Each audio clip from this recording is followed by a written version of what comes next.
Joshua, Conquest, Archaeology, and the Origins of Israel. Hello everyone, today we will explore the book of Joshua, one of the most important books of the Hebrew Bible. The book begins after the death of Moses. Joshua, son of Nun, becomes the new leader of Israel and receives God's command to lead the Israelites into the Promised Land. According to Jewish tradition, Joshua wrote the book himself. Modern scholars, however, generally believe that it reached its final form centuries after the events it describes.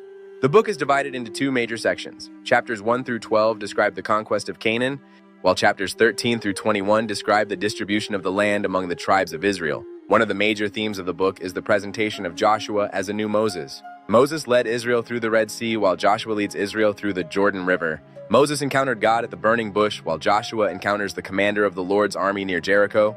These parallels establish Joshua as Moses' successor.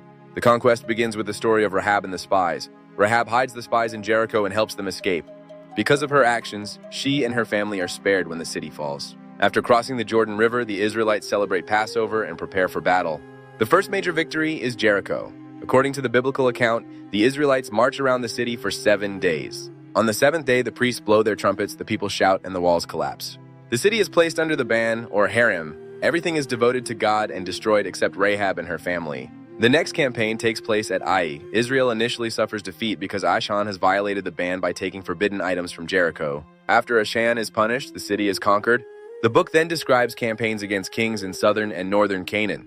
The overall impression is that Joshua conquered the entire land and fulfilled God's command. Yet later chapters present a different picture. Large areas remain unconquered, and Canaanite populations continue to live in the land. The book therefore preserves two traditions, one describing total conquest and another describing an incomplete conquest. The book of Joshua is closely connected to the Torah. Because of these connections, some scholars view Joshua as part of a six-book work known as the Hexateuch.